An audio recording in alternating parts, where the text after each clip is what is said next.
So without further ado, we are going to pass over to you, Mr. Cahoots, as long as you don't Pass want out. So, does anybody know me in this room? Have I met you anywhere else? Okay. I met you. Yeah, of course.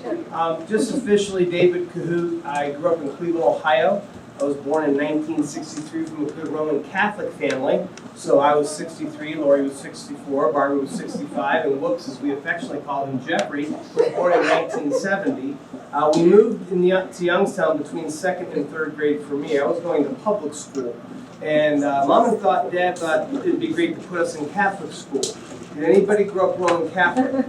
Because I gotta tell you, nuns were nasty back then, okay? First of all, they had these things called habits, and no one except a Catholic knows. The real habits, basically you saw their face and their hands.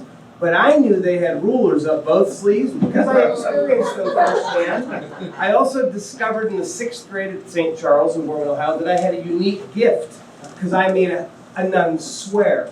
And when she swore at me, I said, "Hey, you can't say that." And she yelled even louder and said, "I just did!" And I'm like, wow. So, one of the reasons I'm here today is because God has changed my life many years ago, and I'm on a mission to try to tell as many people as possible what the back of my card says. The back of my business card says, "Iron sharpens iron, so one person sharpens another." In 1981, I was at the very bottom of my life. I grew up in a very good home. Some in this room know my parents, and we'll talk about that in a second. But I didn't like me. And you know what? It doesn't matter who else likes you. If you don't like you, you're done. I started doing drugs and alcohol in the 7th grade. By my senior year at Boardman, I couldn't complete a sentence without the F word, and it wasn't Frank or Phil. And because of young ears in this room, we'll keep this all G-rated. Bottom line is, I was contemplating a very selfish act. We all get that. And because of my good Catholic upbringing, we knew there's no stop, straight to hell if you do that. Not correct, but at that time I didn't know. So I just said, "God, if you're real, help me." And in 1981, August, we were in a laundromat, my girlfriend and I, and we were drinking adult beverages, and it was a rain day at the beach. Now, when you're ADHD, see, I got the H going on, and the only reason I'm not running around the room right now is because I, first of all, freak out most of these women, and secondly, it's not a big room, but I like to move around. And when you're a kid and you got ADHD, you need to be entertained. And I thought it'd be a fun day to go to the laundromat, you know, and just kind of chill out. So I talked to my then girlfriend, now wife, we'll talk about that in a second, to go to the laundromat, Kill Devil's Hills laundromat, and we're already in the dryer section, perhaps just drying a sock, I don't remember. And a kid blew by 2 rows of washing machines and walked up to our row of dryers and came right up to me and said, "God told me to come in here and tell you he loves you." Wow. Now when you're a punk / smart aleck / bad, not good person yet, you don't respond well to that. It's not like, "Oh, thanks, praise God, that's hallelujah." It's more like, "Really? Yeah. Who sent you in here, Bobby or Michael, Susie's brothers?" And he goes, "I don't know who Bobby or Michael is, but I do know God told me to come in here and tell you he loves you." And then I sarcastically said, "Well, since God told you to tell me that, was there anything else that God wanted you to have me know?" And the kid looked at me and goes, "No, that's pretty much it." I said, "Good." And as he turned to leave, I looked at Susie and went, "Psycho." And he spun back around, and I thought, we're going to go right now in this laundromat. And instead, he pulled a piece of paper out of his pocket. Now, there's a weird sales 101 technique. When you want someone to take something from you, most of the time, just simply hand it out, and they'll take it. How many have the weirdness of reading the back of something before you start at the front? Don't lie. So, the kid hands me a Bible tract. I don't know what that is. What he doesn't know is where I'm from. We never had that conversation. He leaves. I hurry up and stuff it in my pocket. I kind of try to pretend it never happened. That night when I went to empty my pockets, I have that weird thing that I always look at the back of something first.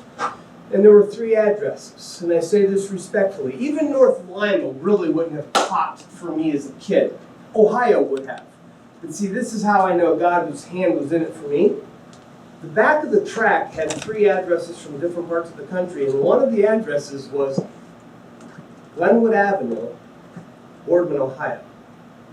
And that freaked the crud out of me, because I knew that I had said a few days earlier, walking up a street in Boardman, "God, if you're real, help me." And I couldn't for the life of me understand what in the world was going on.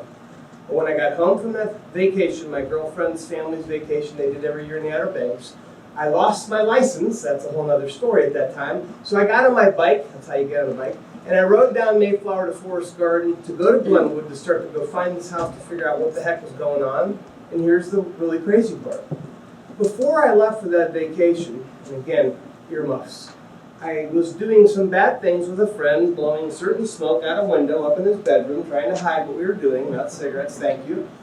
And Victor, my dear friend since 6th grade, said, Hootie, that was my nickname back in the day, he said, Hootie, you need to ask Jesus to come into your life.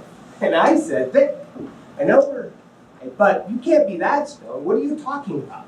And he goes, no, man, I made a decision for Christ, and I'm moving for him now. I'm like, you're getting with me right now. And he's like, yeah, that's cool, because God made me. And I'm like, oh, I don't know. Never thought about it.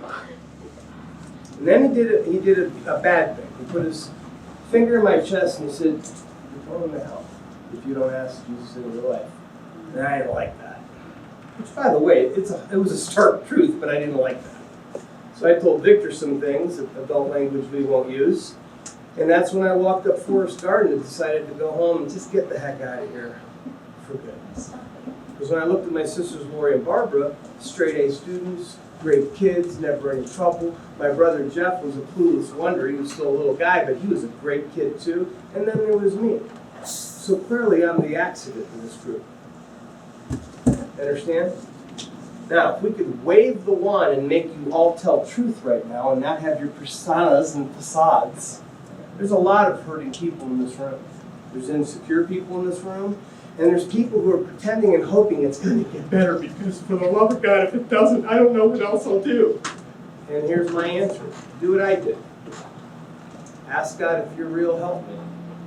Because that day when I rode that bike down Mayflower to Forest Garden, the first house on the right across the street from Victor's house on Glenwood. Vic lived on the corner of Glenwood Forest Garden. Cosmo DeBarlow lived on the other corner of Forest Garden and Glenwood. And that's whose name was on that Bible tract. And we knew who Cosmo was. He was some weird guy. He had a bumper sticker on his car that said, "Go to heaven." He really did. And we thought he was a whack job. What I didn't know is he was a brother in Christ who was sold out for Jesus. And he was not ashamed of him. And I started putting two and two together. I went to a youth group one time with my sisters going, I'll go to shut them up. And instead, God brought me in. And he opened my eyes and my ears. I don't know if you know Bible well, but it says they have eyes, but they don't see. They have ears, but they don't hear. And for the first time, I went, wow. And Lori and Barbara could tell that I was getting into it. So they said, we bought you a Bible, which I should have brought, and I apologize I didn't. But the first Bible they gave me, Roman Catholic families have a Catholic Bible in their home that's large enough and thick enough that if you hit a horse over the head with it, you could take it down. And I never read that thing because I was terrified of the Bible. But when they gave me my own Bible and they said, just start in the Gospel of John and read the Gospel of John like it's a love letter to you. And I'm like, this is weird. And then I started reading it that way. And I went, huh. And I can tell you since 1981, August, I haven't been the same kid I used to be. I'm not who I want to be. Everybody's like, dude, you're 58, well established, and doing great in life. I'm not where I want to be.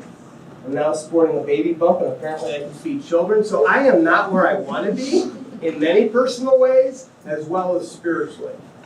I have a very critical spirit. I have a very judgmental spirit. Anybody want to make a confession so I don't feel alone right now? Look at you going, I have no idea. So, to make a very long story short, because this is my intro and I have 20 minutes, I'm probably down to 10. After I gave my life to Christ, I thought I'd go back to YSU. Did you know that if you don't take grade school, high school serious, that college is really hard? For the first 12 years, I thought it was a terrible inconvenience to my life to actually have to go do that thing called school. So when the 13th year hit, freshman year of college, and I went to YSU with my amazing GPA from high school of 1.68, yes, you have to try very hard, boys and girls, to get a GPA that low. Look at her in the back going, my parents would kill me. Yes, I know. That's why my parents are much deeper in their faith, because it was that they were going to kill me. Here's the deal. I I went to YSU for 2 quarters. Believe it or not, I did take one class I liked. Public speaking was fun. National parks. Victor talked me into taking national parks, study rocks. God bless you geologists in the room, God bless you. I hate rocks. The final exam, this is how the final exam went. I had a straight F going, and I thought, why screw this up? So they handed out the final exam, I took it, I got my pen out, I signed it, and I got up, and I'm walking towards the front, and the professor goes, you can't possibly be finished it. So I, yes, sir. And I handed him the test with nothing on it, and I said, clearly you love rocks more than me. God bless you, sir. And I left. And I didn't know what I was going to do, but I knew it wasn't going to be school, so guess what I went into? Take a guess. Sales, of course. And I did well with it. God bless me. Because I had a heart after God, I wasn't after just the money. I wanted both. And there were times I had to make a decision. To make a break in my commitment to my faith and get the deal and why to do it. And I remember the one time I did do it. I told David Bees to his face, yes sir, it's a brand new copier. He said, for this price, we'll take 2. I said, great, wrote it up. Got in the car, drove back from Newcastle. I haven't heard his name much here, but he's in the Trinity. The Holy Spirit was like, you can't do that. I said, I just did. And I'm going to get my commission here when I get back to the shop. And all weekend. You ever had a bad weekend when you did something wrong? On Monday morning, I blew off Valley Office and Devotions, and I went straight to Newcastle. And I knocked on David B's door. He goes, Mr. Cahoot, what do I have the pleasure? I said, can I come in? He goes, yeah. I said, can I shut the door? Why did I want to shut the door? Because I was embarrassed. And he said, yeah, is something wrong? I said, yes, sir. And I shut the door. And I looked Mr. Bees right in the eye and I said, I lied to you on Friday. And he said, excuse me? I said, I lied to you on Friday. Copiers aren't new. They're refurbs.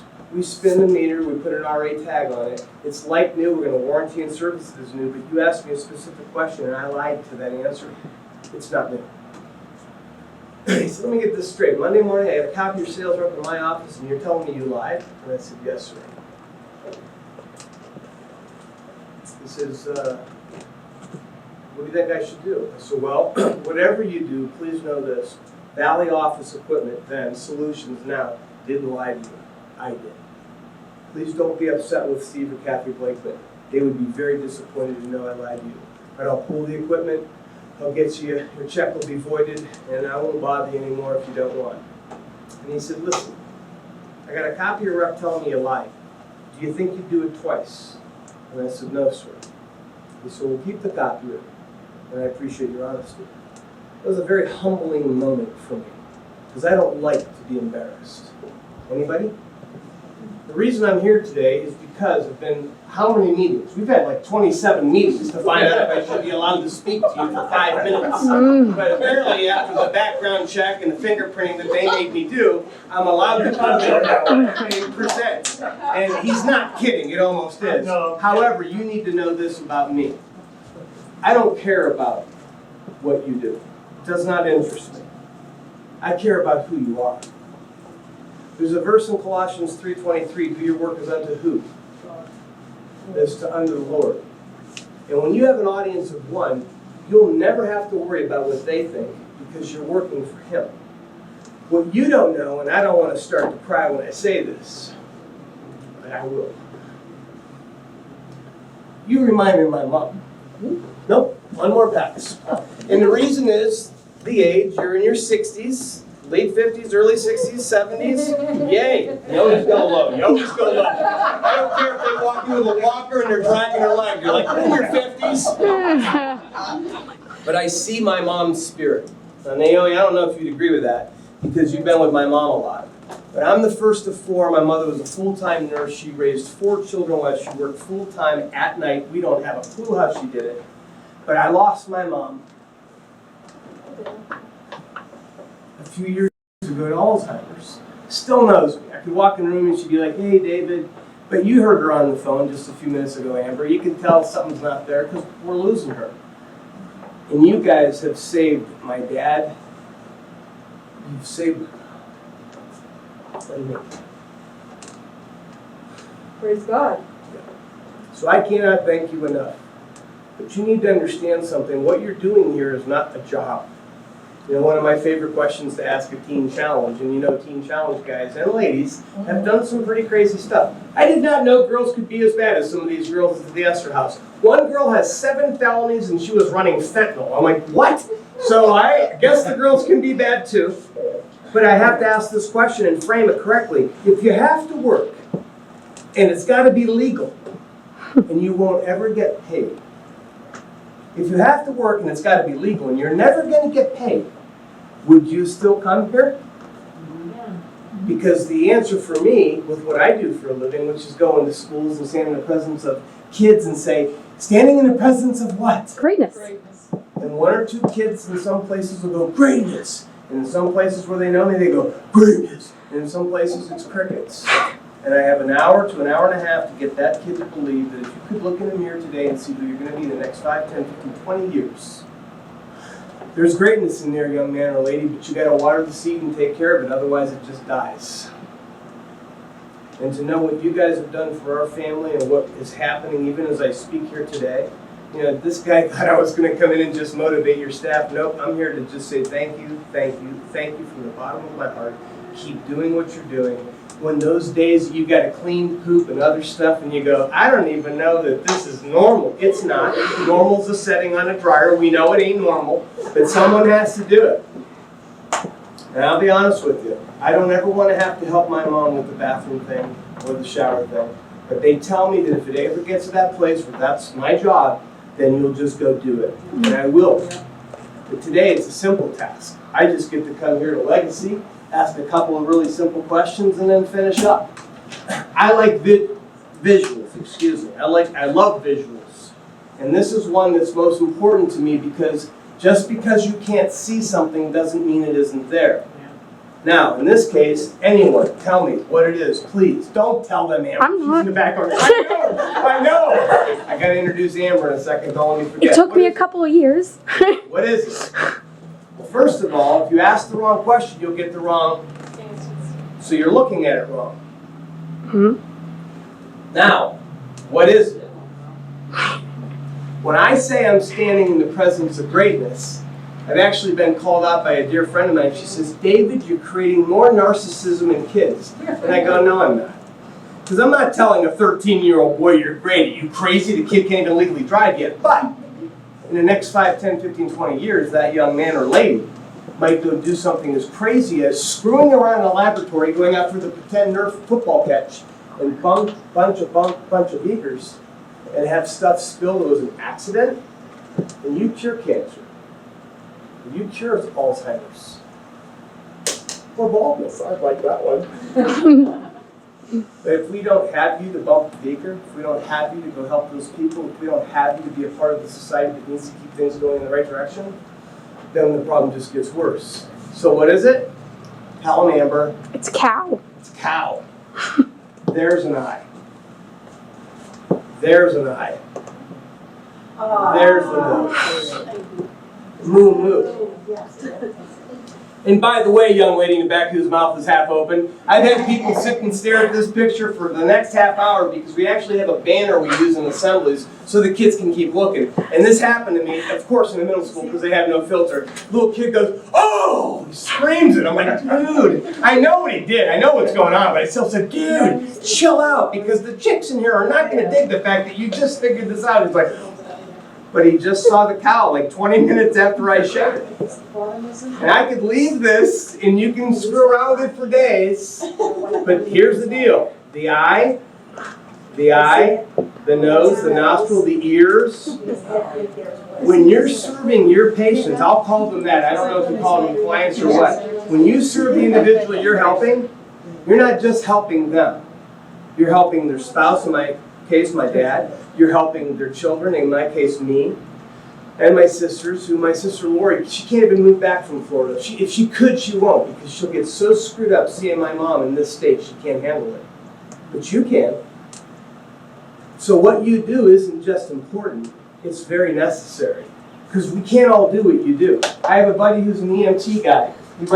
He actually writes books for colleges. He's done quite well in life. And he's rolled up on every scene you can imagine, including watching them pick a head up. I couldn't do that. You could tell me $1 million to go do one accident scene. I'm like, I am not doing that accident scene.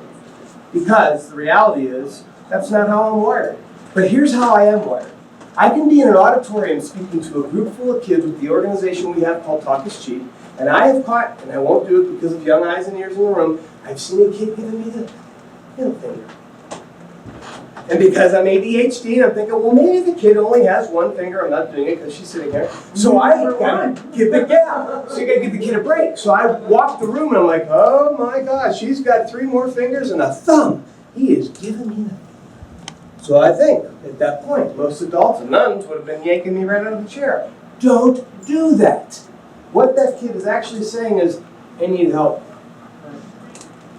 I'm mad. Remember, hurting people hurt people, right? So I ignored them.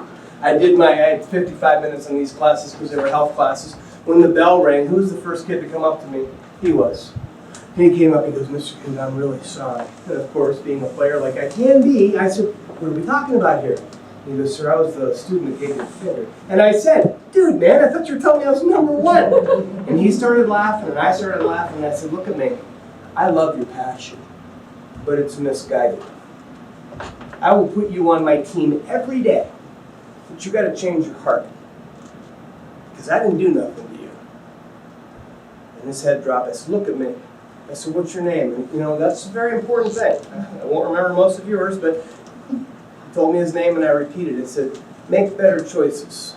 There's no need to do that. Now, do I know if I made a difference or not? I have no idea. And I won't know here today. Because all I am is a spiritual/emotional farmer on my tractor throwing seed. And unlike real farming, I'm not even going to turn and go the other way and say, hey, there's the seed. I have ministered to more people than I'll ever know in my lifetime. I've been to 6 other countries to speak. I've seen almost 800,000 people. I have no idea what I've done. Because I'm not circling back, closing the deal. But you are. Because if you don't get invited back to that patient's house, you know you messed up. Now, in some cases, with my father, if it's not a personality thing that he's about, you ain't getting in no matter what. But here's my point. God didn't give up on me when I was at my lowest, and He won't give up on us now. You may give up on yourself, but He won't. The staff of Legacy clearly cares about you because they really did. We probably met at least 4 or 5 times. Not to mention they came and saw me speak somewhere, and I'm like, Teen Challenge is probably not where you want to see me speak. But they did.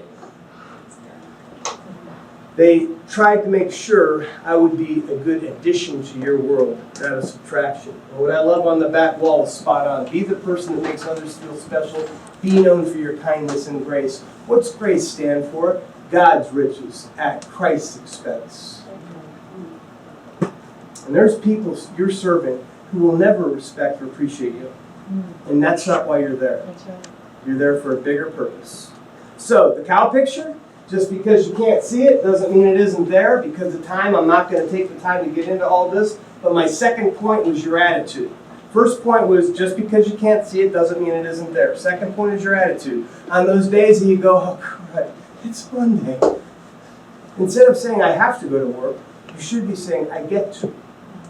I have always corrected myself when I say, yeah, I had to go speak at it. I'll stop it right mid-sentence and go, oh, I don't have to, I get to.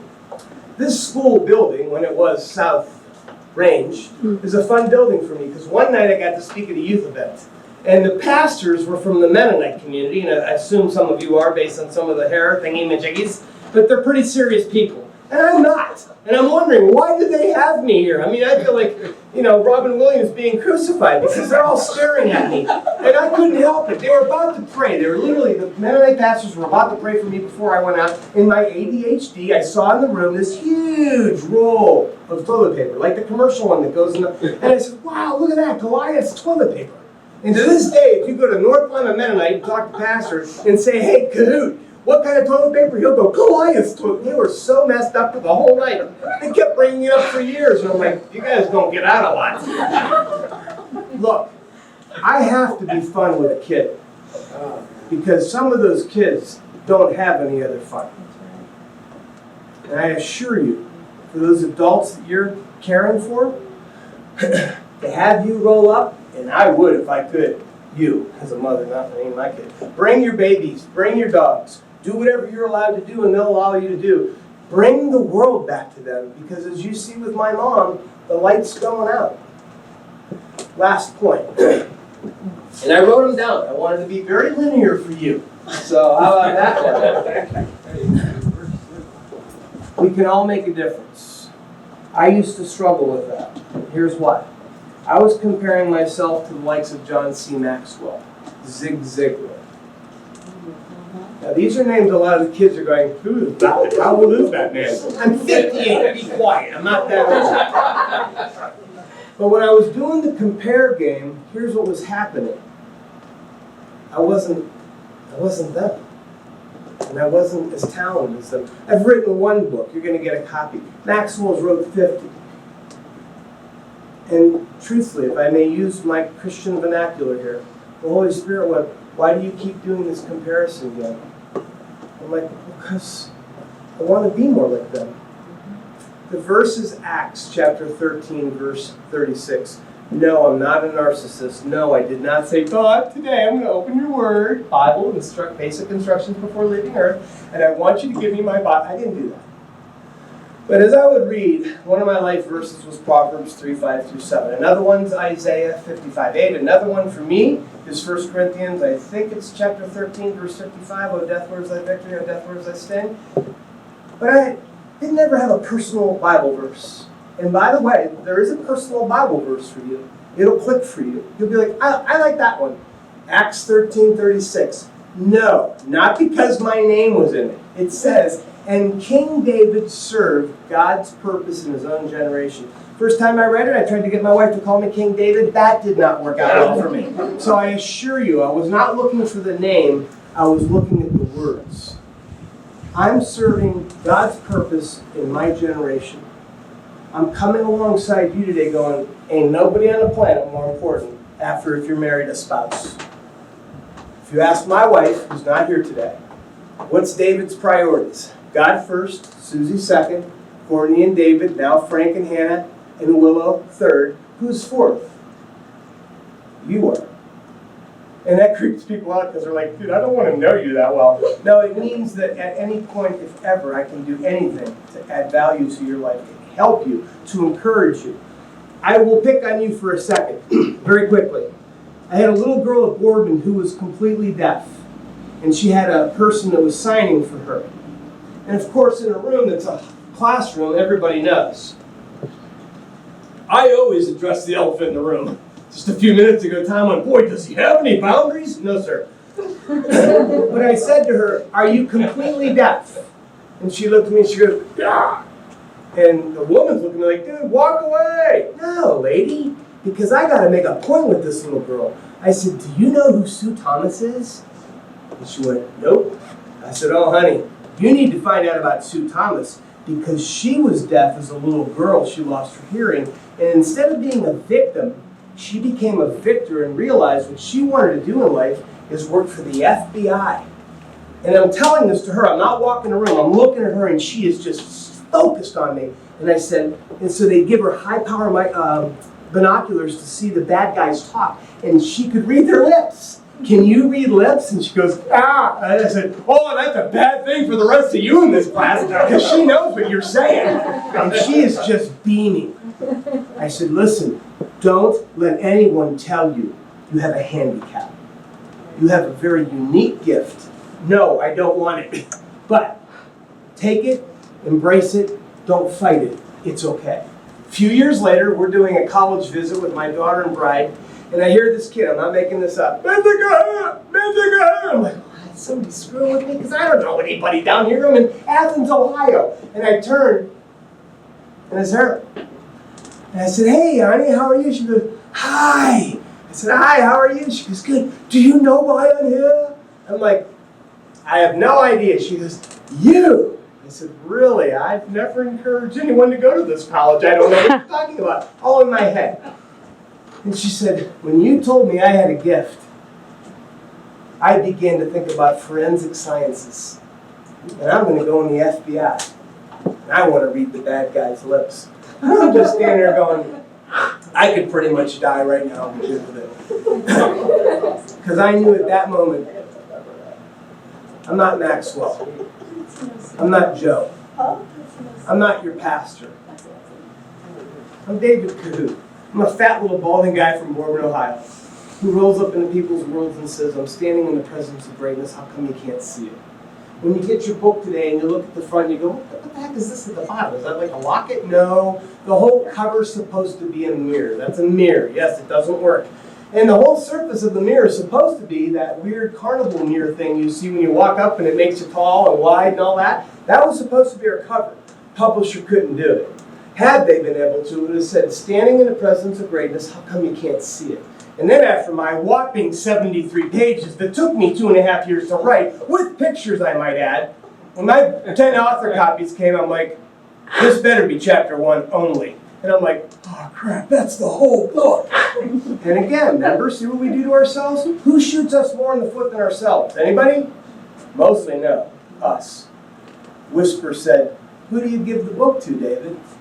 I said, in most cases, a kid. You can take that, baby girl. And a kid don't like books. But they might read a 70-page book with some pictures, especially if the Holy Spirit's using that book to draw them in. The back of the cover inside was supposed to be another mirror. And when you finish the book, the last chapter says, now look at the back inside cover and see what greatness really looks like. And it'd be a reflective surface that you'd see yourself. As you go out and do what you do for legacy, remember something. You're making a bigger difference than you'll ever know. Much bigger than you'll ever know. Lastly, the kid from the laundromat. It's 81, little girl. We don't have internet. We don't have cell phones. He doesn't know that he, indirectly, led me to Christ. He has no clue. Can you imagine that moment in glory when I meet him? By the way, I can't wait to go just to get my hair back. Because where were you? Was it you?